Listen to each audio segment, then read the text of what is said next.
ಸ್ಟಾಮರಿಂಗ್ ಸ್ಟಟರಿಂಗ್ ಅಂತ ಕರೀತಾರೆ ಇಂಗ್ಲಿಷಲ್ಲಿ. ಈ ತೊದಲುವಿಕೆ ಸುಮಾರು ಕಾರಣಗಳಿಂದ ಬರುತ್ತೆ.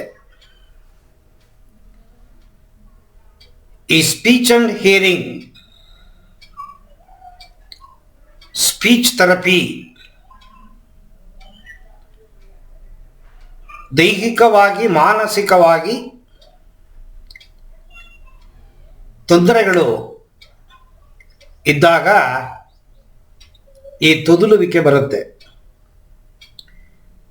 ನಿಮ್ಮ ವಿಚಾರದಲ್ಲಿ ಹುಟ್ಟುದಾಗಿಂದನೇ ತೊದಲುವಿಕೆ ಇದೆ ಅಂತ ನೀವು ಹೇಳ್ತೀರಾ? ಅಂದರೆ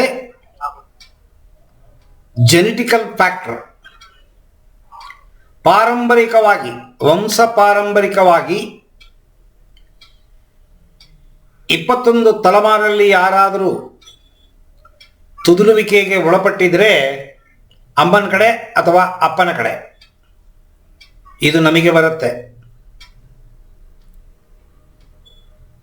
ಮಾನಸಿಕ ದುರ್ಬಲತೆ ಅದೇನದು?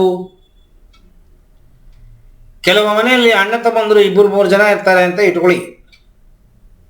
ಒಬ್ಬ ಸಿಕ್ಕಾಪಟ್ಟೆ ಗಲಾಟಿ ರೌಡಿ, ಇನ್ನೊಬ್ಬ ಮೀಡಿಯಂ ಕ್ಯಾಟಗರಿ, ಇನ್ನೊಬ್ಬ ಬಲು ಸಾಧು. ಏನ ಅಂದ್ರೆ ಸಾಕು ಉಚ್ಚ ಹೇಳ್ಕೊಂಬಿಡುವ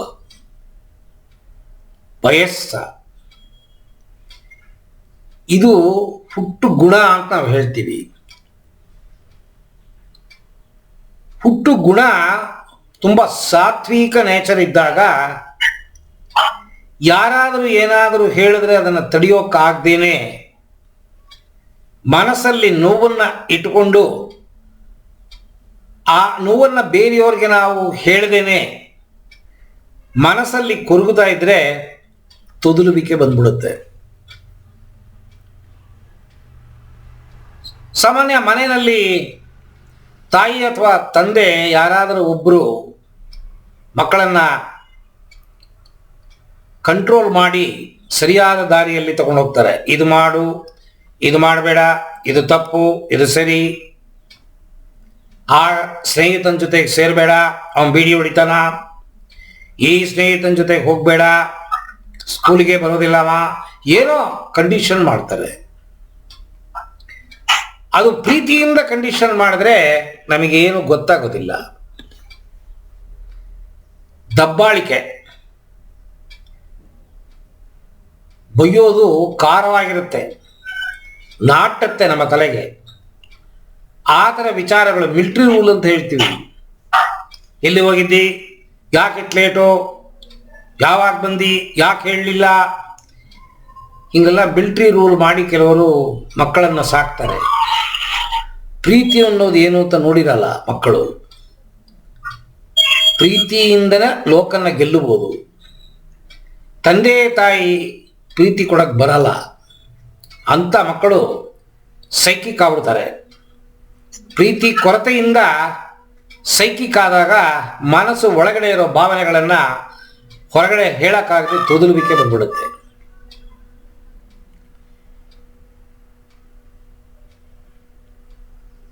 ಇನ್ನು ಎನ್ವೈರ್ಮೆಂಟು, ಮನೆಯಲ್ಲಿ ಯಾರಾದರೂ ತೊದಲೋರಿದ್ದಾಗ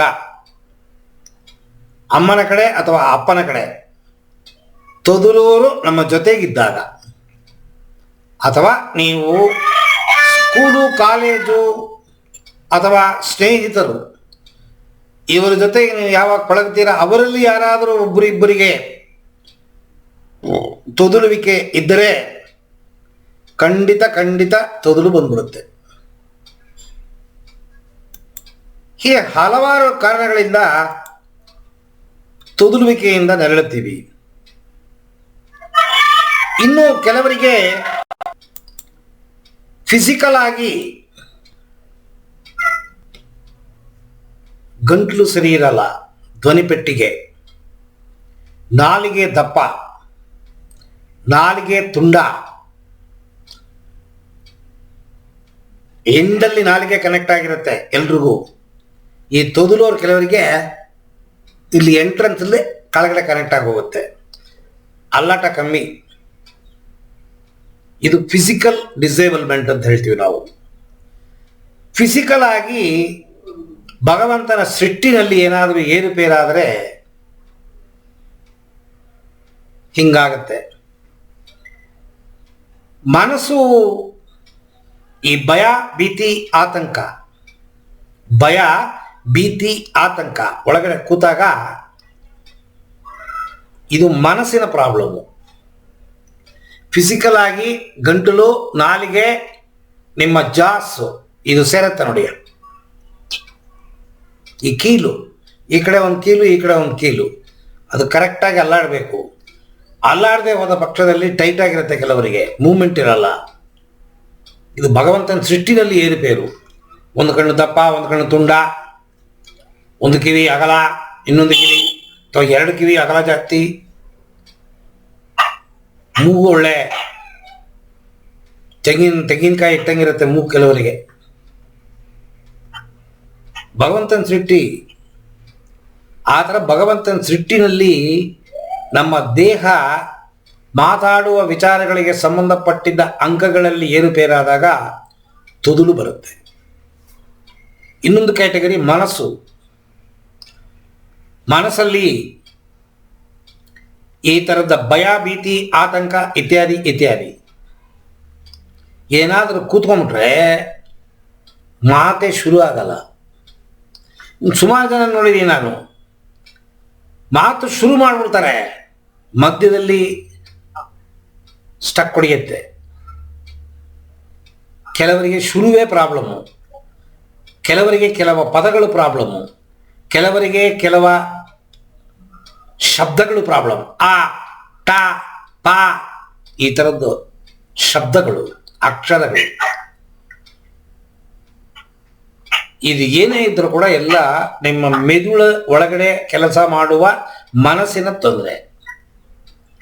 ಯಾವುದೇ ಡಾಕ್ಟರ್ಗಳ ಹತ್ರ ಹೋದರೆ ಮನಸ್ಸಿಗೆ ಟ್ರೀಟ್ಮೆಂಟ್ ಕೊಡೋದಿಲ್ಲ, ಫಿಸಿಕಲ್ ಆಗಿ ಟ್ರೀಟ್ಮೆಂಟ್ ಕೊಡ್ತಾರೆ. ಅವರು ಧ್ವನಿಗೆ ಸಂಬಂಧಪಟ್ಟಿದ್ದ ವಿಚಾರವನ್ನು ಹೇಳಿಕೊಡ್ತಾರೆ. ಕೆಲವರಿಗೆ ಸರಿಯಾಗುತ್ತೆ, ಕೆಲವರಿಗೆ ಸರಿಯಾಗಲ್ಲ. ಆದರೆ ಇಲ್ಲಿ ನಮ್ಮ ತರಬೇತಿನಲ್ಲಿ ಎರಡು ವಿಚಾರಗಳನ್ನು ನಾನು ಹೇಳ್ಕೊಡ್ತೀನಿ. ದೇಹಕ್ಕೆ ಸಂಬಂಧಪಟ್ಟಿದ್ದ ಕೊರತೆಗಳನ್ನು ಸರಿಪಡಿಸುವ ವಿದ್ಯೆಗಳು, ಮನಸ್ಸಿಗೆ ಸಂಬಂಧಪಟ್ಟ ವಿಚಾರದಲ್ಲಿ ಏರುಪೇರಾಗಿದ್ದರೆ ಅದಕ್ಕೆ ಸಂಬಂಧಪಟ್ಟಿದ್ದ ವಿಚಾರಗಳು, ಎರಡುವೇ ನಾನು ಹೇಳ್ಕೊಡ್ತೀನಿ.